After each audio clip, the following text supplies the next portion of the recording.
This next question comes from Alison Koyanagi, and she says, is there anything I can do to make sure that a client comes back after the quarantine is lifted in our state? And the background of this is she's a digital marketing agency, and in her state, she has a mandatory 14-day quarantine for any travelers returning from other states or countries.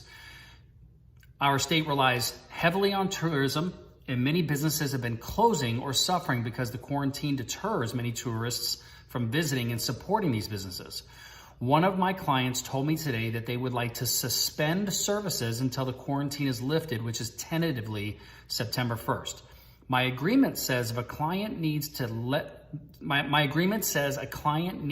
me know 30 days in advance if they would like to cancel, but does not specify anything about suspending services. What's the best way to approach this?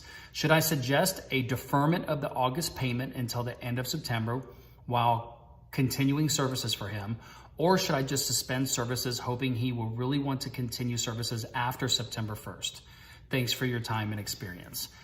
I believe that I already sent you an email on this one and you already resolved this matter, but I wanted to make sure and do a video so that anybody else that would come up with an issue like this, whether it's during this pandemic or any other future thing as it relates to subscription type contracts or longer term service contracts, that you might have a way to handle this. Listen, the bottom line is this: in any type of situation that comes with a client making a request to you that might not be the terms of your agreement, always makes sense to have a straightforward, honest conversation and understand what's going on with your customer, why are they making the request, what are their intentions, and then having a nice fruitful dialogue where the two of you can come to an agreement.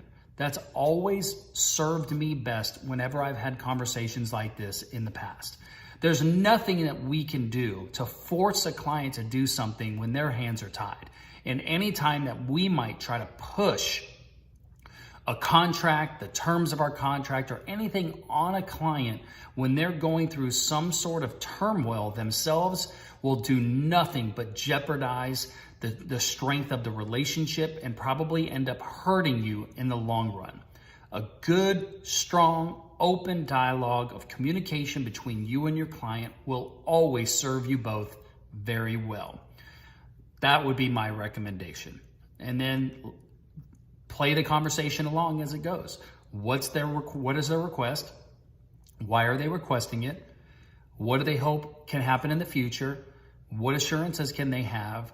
What if for the request, what are they willing to give in exchange? These are all kind of questions to ask in order for you to understand the client, become empathetic to their situation, and then make a decision for your company. All right? Hope that helps, Allison. I'm going to have a couple other mentors answer this one because this is actually a really good question as well. Okay? Thanks, Allison.